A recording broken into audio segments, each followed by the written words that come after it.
Olá, sejam todos bem-vindos ao nosso curso de formação em AE.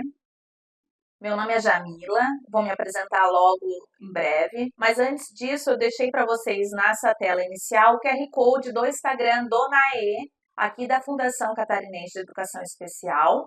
Para vocês acessarem é só apontar a câmera para esse QR Code e ele vai direcionar vocês para a nossa rede social. No Instagram, nós compartilhamos as nossas rotinas aqui do AE, as nossas atividades, algumas informações importantes relacionadas ao AE da Fundação e da Rede Regular de Ensino de Santa Catarina. Vou iniciar o curso, vou passar os slides a partir de agora. Tenham todos uma boa formação. Estarei disponível depois na nossa plataforma virtual e ao final da apresentação eu também vou deixar para vocês os nossos e-mails, contatos telefônicos, WhatsApp, para que vocês possam entrar em contato caso tenham uma eventual dúvida, tá? Como eu falei, meu nome é Jamila Galdino, sou servidora da Fundação, estou aqui na função hoje como professora do AE. A Fundação ela tem um viés de pesquisa e dentro da Fundação nós temos o AE, né? Nós chamamos de Núcleo de Atendimento Educacional Especializado. Como funciona? O AE da Fundação ele atende um grupo diminuído, né, menor em relação ao grupo que nós temos hoje no estado, e nós funcionamos como uma espécie de laboratório. Aqui na Fundação nós desenvolvemos pesquisas, essas pesquisas elas geram materiais ou resultados ou algum tipo de formação, conhecimento específico relacionado, no meu caso, ao AE, ao atendimento educacional especializado, e com esses resultados e com essas pesquisas, nós estendemos essa formação para o Estado e para a Rede Regular de Ensino de Santa Catarina. Nós atendemos na Fundação nos mesmos moldes das diretrizes do AE de Santa Catarina, mas com esse viés de pesquisa. Além de professora do AE, também trabalho na supervisão, né, onde tem essa sigla aqui embaixo, que é o SAEX, que é a supervisão de atividades educacionais extensivas, que são as atividades relacionadas à rede regular. Então, tudo que é vinculado à rede regular de ensino passa da educação especial na perspectiva inclusiva, passa também aqui pelo SAEX, e dentro do SAEX nós temos o AE. Também sou formada em pedagogia, formada em direito, advoguei por 2 anos, hoje exerço exclusivamente as atividades aqui relacionadas à fundação. Atualmente eu sou mestranda na UDESC, a minha linha de pesquisa é a judicialização da educação, eu analiso e pesquiso sobre a judicialização nesse momento, especialmente em relação ao segundo professor de turma na rede regular de ensino de Santa Catarina, e tenho especialização em alfabetização e letramento e algumas outras especializações em direito. Vamos lá. O que nós falaremos nesse módulo?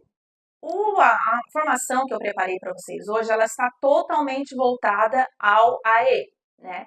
Então, eu vou separar esse curso, esse módulo, em 3 blocos, para não ficar cansativo para vocês.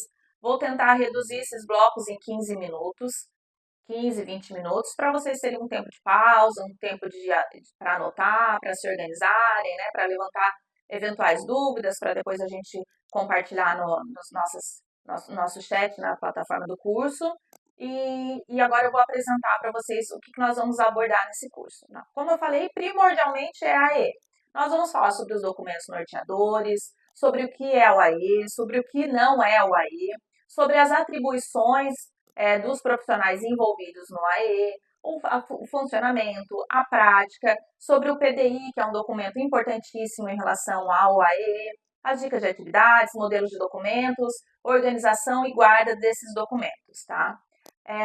Eu vou tentar lembrar, não está no slide, mas vou tentar lembrar, mas já aviso agora, nós temos um drive compartilhado com a rede e depois vocês podem solicitar esse drive por e-mail, no final tem um e-mail para vocês, onde eu posso compartilhar os modelos que nós utilizamos aqui no nosso AE. Algumas atividades já estão nesse drive, é um drive que nós temos e aí eu tento alimentar esse drive conforme a gente elabora as atividades aqui na Fundação, para que vocês tenham acesso a essas atividades, principalmente aos modelos que são modelos que nós elaboramos, pautados nas nossas diretrizes estaduais. Então, nós iremos agora começar pela parte 1, que são os fundamentos do AE, a teoria, a parte introdutória, né, uma parte realmente teórica, essencial para o profissional que atua no AE, essencial para o conhecimento da equipe escolar, para os professores, segundos professores, para quem participa do movimento da educação especial dentro da escola. É importante ter essa teoria não só para vocês fundamentarem a prática, mas para vocês conseguirem se organizar e se articular enquanto equipe na escola. Então, vamos começar a parte legal sobre o AE. Ainda que a gente tenha falado, esse movimento do AE, ainda que ele tenha aumentado a popularização dele nos últimos anos, muito tem se falado em AE nos últimos anos. Não sei se vocês concordam ou perceberam que há 5 anos não se falava tanto em AE. E nos últimos anos a gente teve um movimento maior de democratização, né, do AE na rede regular de ensino e também na rede privada. E o que se dá a isso, né? É claro que não é um dado científico, mas a gente teve o dado científico em relação a essa popularização do AE, mas nós temos um aumento expressivo do público da educação especial em Santa Catarina. Atualmente, nós temos 35 mil, aproximadamente, 35 mil estudantes públicos da educação especial no estado. Então, é um número muito expressivo, muito grande, e esse público ele tem direito de acesso ao AE. Então, por isso, talvez esse seja um dos motivos que muito tem se falado do AE como serviço da educação especial. O AE, apesar de um movimento recente, ele é antigo, ele é previsto já na Constituição de 1988, ele é previsto também em outras normativas nacionais. Eu trouxe para vocês, a fins de exemplo, né, nós temos outras normativas infraconstitucionais que também falam sobre o AE, mas eu trouxe as principais para que vocês tenham conhecimento, não só da importância, mas da legalidade do AE. Hoje o AE tem oferta obrigatória e, como eu falei, ele é previsto já na Constituição, ele também é previsto na nossa lei de diretrizes e bases da educação nacional, que é a nossa LDB, né, de 1996. Ele também é previsto na mais recente lei, que é a nossa Lei Brasileira de Inclusão, que é a lei que norteia, né, e que sumariza melhor as leis relacionadas ao processo de inclusão da pessoa com deficiência, que é de 2015, é uma lei mais recente. Nós também temos um decreto nacional de 2011 que fixa as normativas relacionadas ao AE e dispõe sobre outros serviços da educação especial, mas prioritariamente ele aborda questões relacionadas ao AE. Então, tá aí uma base normativa para vocês perceberem como o AE ele está pulverizado no nosso ordenamento jurídico e o que confere a ele essa importância que ele tem tido ultimamente, que é muito válida. Já na nossa regulamentação estadual, na nossa normativa estadual, aqui em Santa Catarina, nós também temos a previsão legal do AE como oferta obrigatória. Em Santa Catarina, nós temos uma especificidade, e eu vou explicar para vocês qual é. Na nossa política de educação especial de 2018, o público-alvo está previsto como os estudantes com deficiências, com TEA, que é o transtorno do espectro autista, TDAH, altas habilidades e superdotação. O que diferencia a nossa lei estadual para a lei nacional?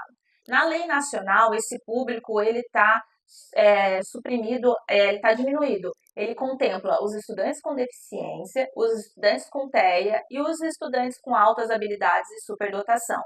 Não está prevista a oferta do AE para o público com TDAH a nível nacional. Isso é uma diferença bem importante, marcada, em relação à educação especial nacional e à educação especial na perspectiva inclusiva de Santa Catarina. Né? O atendimento do público com TDAH na rede estadual e na rede nacional, que não acontece. Tá? Além de estar previsto na lei, na nossa política de educação especial catarinense, nós também temos a Resolução 100 de 2016, que prevê o funcionamento e como que se faz, como se dá a oferta desse serviço e de outros serviços relacionados à educação inclusiva é, em Santa Catarina. É uma resolução simples, curta, de fácil acesso e importantíssima para que vocês leiam, especialmente para os profissionais que trabalham na parte administrativa, porque ela trata sobre a oferta, sobre como deve ser feita essa oferta, quem é o público-alvo, né? São dois documentos base, né, fundantes da nossa modalidade de ensino da educação especial em Santa Catarina, que é muito importante que vocês façam a leitura e talvez grupos de estudo sobre esses documentos, tá? Então, eles também estão naquele drive que eu comentei com vocês, que eu posso compartilhar depois, mas que vocês conseguem encontrá-los facilmente no Google, inclusive no site da Fundação. Nós temos uma biblioteca virtual que tem disponível esses documentos. Então, já deixo para vocês, para facilitar o acesso, o QR Code das nossas diretrizes. Vou comentar com vocês sobre o que tem nessas diretrizes, eu trouxe ela aqui para vocês fisicamente. As diretrizes, ela é a nossa Bíblia do AE. Tá aqui eu trouxe. Não sei se a câmera está pegando, acho que sim. Tá? Mas vocês podem apontar o QR Code. Salvo engano, ela está no segundo link que vocês, assim que vocês acessarem, né, colocarem o celular de vocês apontando para a câmera, vai direcionar vocês para o site da Fundação. No segundo link, vocês vão encontrar o link das diretrizes, tá? Vocês podem baixar em PDF, tem ali o documento completo em PDF, mas para as escolas que conseguirem, né, de alguma forma, contato com a sede, hoje na Fundação nós não temos muitos exemplares mais, mas é esse livro físico aqui, tá? É um livro não tão grande, mas extremamente importante para a prática do AE nas escolas, tá? É o documento que a gente tem mais atual. Ele é dividido por áreas, ele tem uma parte teórica muito acessível, né, de fácil leitura, e também traz muitos modelos e muitos documentos norteadores do AE, na prática do AE mesmo. Alguns deles eu vou falar aqui ao longo da nossa conversa, mas esse documento, se vocês conseguirem baixá-lo e conseguirem fazer também grupos de estudos, vocês podem dividir em blocos, em áreas, e depois vocês podem socializar em alguma parada pedagógica. Ele é muito importante. 99% do funcionamento do AE está previsto aqui nas diretrizes, tá? Atualmente, as diretrizes elas estão divididas por área, como eu falei, áreas do público, né? Então, tem a área do TDAH, tem a área do TEA, tem a área da deficiência intelectual, da superdotação e dos outros públicos previstos nas nossas normativas. Nessas mesmas divisões, tem modelos, tá? E o que eu quero falar para vocês, que é muito importante, é que vocês não se prendam a esses modelos engessados naquela área. Então, eu vou dar um exemplo. Se eu tenho um estudante com TDAH e naquele bloco ali das diretrizes, onde traz os documentos, os modelos do TDAH, eu não preciso me vincular àquele documento e àquela área. Ou seja, eu posso utilizar aquele modelo ou aquela teoria para outras áreas de deficiências ou transtornos, tá? Porque as especificidades, elas perpassam, né, do TDAH, elas muitas vezes são comuns aos transtornos e às deficiências, então por isso que vocês não precisam ficar vinculados àquele modelo e àquela área, tá? Vocês podem transitar livremente, né? Um dos nossos objetivos na atualização das diretrizes é colocar esses anexos todos no final, né, para que vocês possam ler a teoria e depois vocês podem ficar à vontade para utilizar algum documento com uma área ou com outro, né, claro, respeitando ali as singularidades do estudante, mas esses documentos eles não são exclusivos de uma deficiência ou de um transtorno por estarem naquele bloco. Então, trouxe para vocês a foto das nossas diretrizes, de como fica na nossa sala, né? Nós temos uma sala aqui que é a sala do SAEX, que eu comentei com vocês, a nossa sala técnica. Então, as nossas diretrizes, elas estão sempre espalhadas pela sala, né? que é o modelo que a gente orienta que vocês também façam, né, nas escolas de vocês, para que essas diretrizes elas sejam de fácil acesso, né, que seja um documento conhecido por todos, não só pelos profissionais que convivem com os estudantes público da educação especial, mas que os outros professores, os professores regentes, os profissionais que trabalham nas secretarias, né, o corpo escolar, ele tem acesso a esse documento. Então, um deles, inclusive, está aqui, que é esse que eu uso, esse é meu. Eu mandei encadernar, como eu acabo manuseando muito e faço algumas marcações, eu encadernei para ficar mais fácil, tá? Então, esse primeiro ali é o meu exemplar. Então, agora nós vamos falar um pouquinho das diretrizes de forma dividida, né? Eu trouxe para vocês o que é as diretrizes nesses slides, mas acabei falando já na fala anterior, né? Expliquei que ele está dividido em áreas, né? Da deficiência intelectual, visual, auditiva, física, surdo-cegueira, as altas habilidades, que ele tem os nossos principais documentos, os modelos que são utilizados no AE. É a base fundamental para a nossa formação continuada nas escolas, então vocês vão encontrar muitos escritos nas diretrizes que falam das especificidades do TDAH, do TEA, que vocês encontram também em outras literaturas, mas que, de certa forma, nós tentamos condensar para vocês nas diretrizes, mas que não impede também que vocês busquem outros conhecimentos, que é um documento enxuto, né, mas que já dá um norte muito importante para a prática de vocês. Então, agora nós vamos começar a avançar para a prática do AE. Então, primeiro assim, o que é o AE, né? Muito se fala em AE, o AE, mas o que de fato é o AE na escola? O AE, como nós já falamos, é o atendimento educacional especializado. Ele é um serviço que atende os estudantes com deficiência. Lembrem que em Santa Catarina nós atendemos o TEA, o TDAH, altas habilidades e superdotação e os estudantes com deficiência. Tá? Ele complementa ou suplementa o ensino com recursos e estratégias. Deixei grifado para vocês a palavra complementa e a palavra suplementa, porque são importantes para o nosso conhecimento. Quando nós falamos em complementação, nós falamos dos estudantes com TEA, com os estudantes com TDAH e os estudantes com deficiência. E por que nós falamos só desses três? Porque são estudantes que precisam de um complemento, eles precisam de algo mais para conseguir superar as barreiras de aprendizagem, para acessar o currículo da sala de aula. E quando nós falamos dos estudantes com altas habilidades e superdotação, nós falamos em suplementação. Nós falamos de o que eles já sabem, mas que eles precisam de um enriquecimento curricular. Tá? Então, nós vamos enriquecer o que eles já sabem. Para o TDAH, para o TEA e para o público com deficiência, falta eliminar as barreiras. E aí nós complementamos. Então, por isso que nós temos essas duas palavras, né, dentro da prática do AE, do que é o AE. Agora, o que não é o AE, né? Nós já sabemos que o AE ele tem um público específico, nós já sabemos que ele complementa ou suplementa o ensino e o acesso ao currículo na sala de aula, mas nós precisamos saber o que não é o AE. Eu acredito que muita coisa que eu vou falar agora vocês já têm convivido ou presenciado nas escolas, né? Deixei bem grande nessas cartinhas o que não é o AE. O AE não é reforço escolar e eu vou explicar por quê.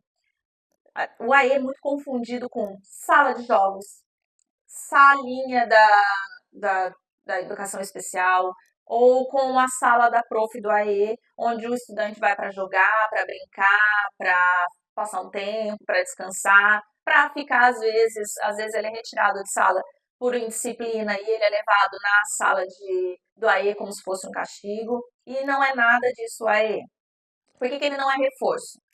Porque no AE nós oferecemos estratégias para que eles acessem o conhecimento da sala de aula. Ou seja, o estudante, por exemplo, muitas vezes ele não consegue compreender questões específicas do português. E vamos usar o exemplo que ele ainda não conseguiu entender o que é adjetivo. Né? Já no quarto, quinto ano, eles estão estudando adjetivos e ele não consegue entender o que é adjetivo. O que se faz no AE? nós estudamos, nós reforçamos o conteúdo sobre os adjetivos, sobre essa classe gramatical? Não. No AE, nós vamos trabalhar habilidades precedentes a esse conhecimento, ou seja, o que impede o estudante de entender, de elaborar, elaborar os conceitos que permitem com que ele entenda o que são os adjetivos. Então, são habilidades que nós chamamos de habilidades preditórias. Muitas vezes o estudante está lá no quarto, quinto ano e ele ainda não sabe ler, não sabe escrever, não sabe diferenciar letras e números. Então, e aí realmente vai ficar muito difícil com que ele consiga entender o que são os adjetivos. Então, quais são? Muitas vezes ele não consegue nem permanecer sentado, né? Ele não consegue ficar sentado, parado na cadeira, ou seja, ele não tem controle inibitório ainda desenvolvido para permanecer com foco atencional na professora para conseguir acessar os conteúdos que ela está passando ali naquele momento na sala de aula. Então, por isso que nós não vamos reforçar o que já está sendo oferecido na sala de aula. Nós vamos entender qual é a etapa, qual é a barreira que esse estudante possui naquele momento, que tem o impedido de acessar esse conhecimento. Então, por isso que é muito importante que a gente conheça o estudante, que a gente faça uma boa avaliação para entender o que antecede a esse não acesso ao conhecimento, aquele conteúdo específico, né? E aí vocês podem utilizar a imaginação. Por que o meu estudante não consegue entender os conceitos de ciência? Né? Muitas vezes está em outras habilidades que não estão vinculadas ao ensino de ciências, como eu falei, habilidades que estão relacionadas às funções executivas, a conceitos fonológicos, a outras habilidades que não estão relacionadas com aquela matéria, com aquela disciplina que ele não está acessando, tá? Então, eu trouxe para vocês essas cartinhas. Embaixo eu trouxe que a frase, o AE elimina as barreiras de aprendizagem, ele oferece programas de enriquecimento curricular, ensino de linguagens, códigos específicos de comunicação. Então, o AE nada mais é do que instrumentalizar aquele estudante com as ferramentas necessárias para que ele elimine as barreiras e acesse o currículo da sala de aula, né? Por exemplo, estudantes com TDAH, muitas vezes a gente precisa organizar a rotina dele para que ele consiga organizar o próprio material escolar, para que ele consiga permanecer na sala de aula, encontrar a matéria, abrir o caderno, né, se localizar naquele caderno, conseguir organizar a rotina dele de estudos, para que sim ele consiga estar regulado para estar na sala de aula. Vocês então percebam que não tem nada a ver com a disciplina, né? Às vezes ele tem potencial para compreender, mas ele não consegue organizar as matérias no caderno, ele não consegue abrir o caderno naquele prazo, quando ele já está ali no sétimo ano, oitavo ano, ele não consegue nem encontrar a disciplina de ciências. Quando ele vê, já acabou a aula, e ele não conseguiu encontrar o caderno, ele não conseguiu se localizar na matéria que foi falada na aula anterior, e aí então são outras habilidades que a gente precisa aprimorar para que ele consiga avançar no processo de ensino-aprendizagem. Então, esse é o serviço que nós oferecemos no AE, né? Instrumentalizar o estudante para que ele consiga entender o que está acontecendo dentro da sala de aula. E quem é o professor do AE? O professor do AE, ele é o protagonista da educação especial na escola. É ele que vai orientar e é ele que deve ter o conhecimento sobre a educação especial na perspectiva inclusiva. Então, ele vai servir como um norte dentro do corpo escolar para dirimir as dúvidas, para instrumentalizar o corpo escolar, para oferecer uma formação, para estar disponível para os professores retirarem dúvida em relação a ferramentas, estratégias sobre conceitos. Então, é a figura principal, né? Ele é a nossa referência da educação especial na escola, é o professor do AE. Não só isso, mas ele também tem atribuições, claro. É o professor do AE que vai realizar a avaliação inicial, né? Os atendimentos, claro. Ele vai organizar os grupos de atendimento no AE. Ele vai manter os arquivos, que são os prontuários, as pastas com os documentos. É o profissional que vai cuidar da sala do AE, manter aquela sala do AE organizada, direcionada exclusivamente ao AE. Ele vai avaliar e decidir sempre de maneira colaborativa com os outros colegas sobre o desligamento de um estudante do serviço, realizar o contato com as famílias, os repasses técnicos. Ele vai participar das reuniões não só relacionadas à educação especial, mas nas reuniões da escola no geral, com as famílias, dos conselhos de classes, as reuniões relacionadas ao PPP, né? Então, ele tem que estar presente em todos os movimentos, porque é ele que vai participar e fazer o estreitamento do vínculo da escola com o processo de inclusão.